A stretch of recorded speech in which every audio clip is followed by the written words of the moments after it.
బంగ్లాదేశ్లో మైనారిటీల మీద జరుగుతున్న దాడులు, అలాగే సంబల్ ఘర్షణలు, ఈ రెండు అల్లర్ల వెనుక డిఎన్ఏ ఒక్కటే అంటూ ఉత్తరప్రదేశ్ ముఖ్యమంత్రి యోగి ఆదిత్యనాథ్ కామెంట్స్ చేశారు కదా సార్.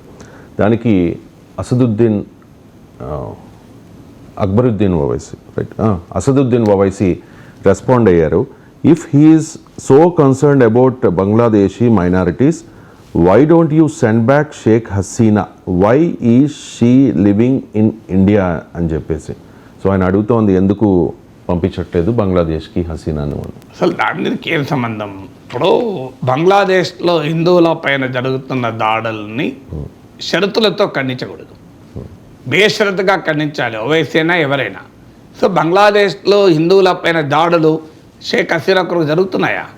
ఓకే, షేక్ హసీనాను argument sake Asaduddin Owaisi is highly qualified, highly educated person కదా, వాదన కొరకు రిటర్న్ పంపిద్దాం. హిందువులపైన దాడులు ఆగుతాయా? ఇప్పుడు పాకిస్తాన్కు సంబంధించిన ఏ రాజకీయ నాయకుడు భారతదేశంలో ఉన్నాడని చెప్పి పాకిస్తాన్లో హిందువులపైన దాడులు జరుగుతున్నాయి. సో అక్కడ హిందువులపై దాడులు జరుగుతున్న దానికి మూలము ఇస్లామిక్ మతోన్మాదం, ఇస్లామిక్ ఫండమెంటలిజం, రాడికలైజ్డ్ ఇస్లాం, అది కారణం.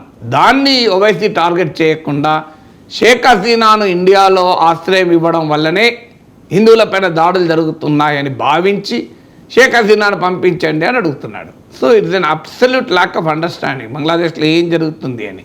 నేను అందుకే చెప్పాను, ఇప్పుడు మీకు ఆఫ్ఘనిస్తాన్లో సిక్కుల పైన దాడులు జరిగాయి. ఆఫ్ఘనిస్తాన్లో చాలా పెద్ద కమ్యూనిటీ, సిక్ కమ్యూనిటీ ఒకప్పుడు పెద్ద ఎత్తున అక్కడి నుంచి వెళ్ళగొట్టారు. మరి ఆఫ్ఘనిస్తాన్లో ఉన్న ఏ రాజకీయ నాయకులు భారతదేశంలో ఉండడం వల్ల జరిగింది అది. సో ఈ అటాక్స్ అనేది మనకు అక్కడ దేశీయ పరిణామాలు. షేక్ హసీనాన్ భారతదేశంలో ఆశ్రయం ఇవ్వకముందు జరిగినాయి, ఇచ్చిన తర్వాత కూడా జరిగినాయి. అందువల్ల దాన్ని షేక్ హసీనా భారతదేశంలో ఆశ్రయం ఇవ్వడం వల్లనే బంగ్లాదేశ్లో దాడులు జరుగుతున్నాయి హిందువులపైన అనే మీనింగ్ వచ్చేలా ఓవైసీ మాట్లాడడం ద్వారా అక్కడ జరుగుతున్న దాడుల్లో ఒక రకంగా జస్టిఫై చేస్తున్నాడు, లెజిటిమైజ్ చేస్తున్నాడు. అంటే బంగ్లాదేశ్లో దాడులు జరిపే వాళ్ళ తప్పు కాదు, భారతదేశాన్ని తప్పు, షేక్ హసీనాకు ఆశ్రయం ఇవ్వడం వల్ల వాళ్ళ కోపంతో దాడులు చేస్తున్నారని.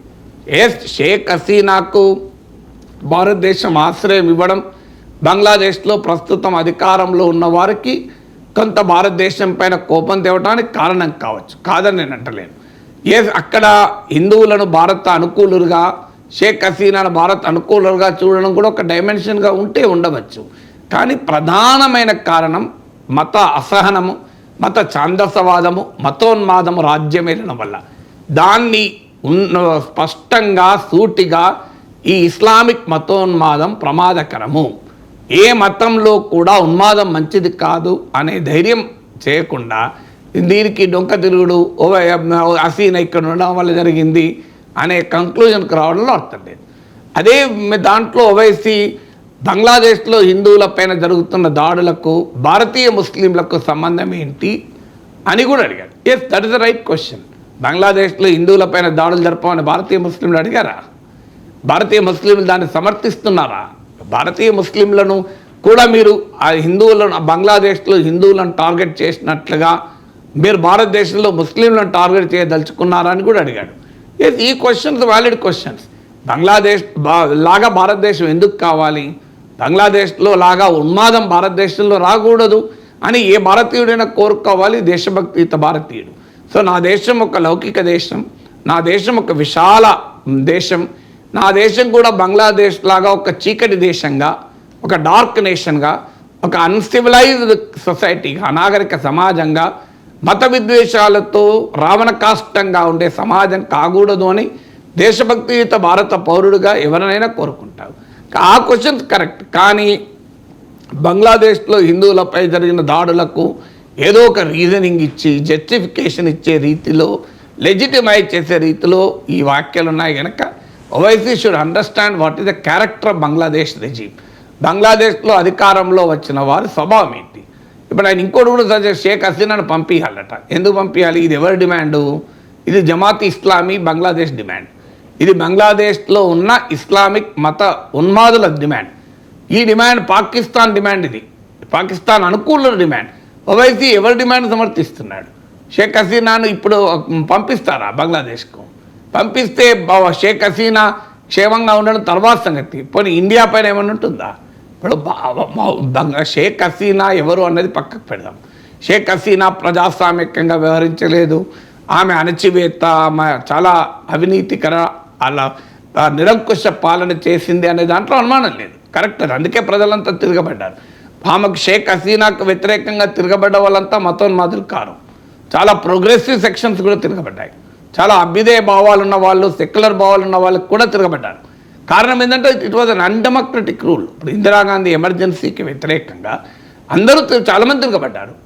జనసంఘీయులు తిరగబడ్డారు, హిందుత్వవాదులు, సోషలిస్టులు తిరగబడ్డారు, మార్క్సిస్టులు తిరగబడ్డారు. సో ఇందిరాగాంధీ నిరంకుశ పాలన పైన అరెస్ట్ అయిన వాళ్ళలో జనసంఘ నేతలు ఉన్నారు, సిపిఎం నేతలు ఉన్నారు, అందరి మీద కేసులు ఉన్నాయి కదా అని చెప్పి ఇందిరాగాంధీకి వ్యతిరేక పోరాటం స్వభావాన్ని మనము సంకుచితంగా అర్థం చేసుకోలేము. షేక్ హసీనాకు వ్యతిరేకంగా అన్ని వర్గాల ప్రజలు తిరగబడ్డ మాట నిజం. కానీ ఆ రాజకీయ అస్థిరతను, అనిశ్చితిని పాకిస్తాన్ అనుకూల శక్తులు, రాడికల్ ఇస్లాం శక్తులు తమకు అనుకూలంగా ఉపయోగించుకుంటున్నారు. అది అందువల్ల ఓవైసీ లాంటి వాడు మహమ్మద్ యూనస్కు అప్పీల్ చేయాలి. బంగ్లాదేశ్లో హిందువులను కాపాడాల్సిన బాధ్యత నీపైన ఉంటుంది, ఒక మైనారిటీలను కాపాడాలి, హిందువులపై జరిగే దాడులు అన్ఇస్లామిక్, ఇస్లాం ఈ రకమైన దాడులు అంగీకరించదు అని చెప్పాల్సింది పోయి హసీనాను పంపియండి అని, హసీనా ఇక్కడ ఉండడం వలన ఏదో దాడులు జరుగుతున్నట్లు దానికి కలరింగ్ ఇచ్చిన పోని హసీనా ఇక్కడ క్రిస్టియన్ల పైన ఎందుకు జరుగుతున్నాయి దాడులు నాకు చెప్పండి ఓవైసీజీ. ఓకే హోరా. సో బుద్ధిస్టుల పైన దాడులు ఎందుకు జరుగుతున్నాయి? జపాన్లో ఉన్నదా హసీనా? క్రిస్టియన్ల పైన ఎందుకు దాడులు జరుగుతున్నాయి? క్రిస్టియన్ మెజారిటీ నేషన్స్ ఏమైనా హసీనాకు ఆశ్రయం ఇచ్చారా? అమెరికా ఆశ్రయం ఇయ్యనన్నది, బ్రిటన్ ఆశ్రయం ఇయ్యనన్నది. మరి ఏ క్రిస్టియన్ కంట్రీ హసీనాకు ఆశ్రయం ఇచ్చిన క్రిస్టియన్ల పైన దాడులు జరుగుతున్నాయి? ఎందుకు మరి బుద్ధిస్టుల పైన దాడులు జరుగుతున్నాయి? దానికి ఆన్సర్ చెప్పాలి కదా. హిందువుల పైన దాడులు జరుగుతున్నాయి, వాళ్ళ మీద ఎందుకు జరుగుతున్నాయి? అసలు వాళ్ళ మీద ఎందుకు ముస్లింల పైన కూడా దాడులు జరుగుతున్నాయి? ఎందుకంటే అవామీ లీగ్ మద్దతుదారులను వాళ్ళపై కూడా దాడులు జరుగుతున్నాయి. పాకిస్తాన్లో హమదీల పైన ఎందుకు జరుగుతున్నాయి దాడులు? హమదీలకు భారతదేశానికి లింక్ ఉందా? పాకిస్తాన్లో హిందువులపైనే కాదు, అసలు హమదీయులు ఇస్లామే కాదు, వాళ్ళు ముస్లింలే కాదని వాళ్ళ మీద దాడులు జరుగుతున్నాయి, వాళ్ళ ప్రార్థనా స్థలాలపైన దాడులు జరుగుతున్నాయి కదా.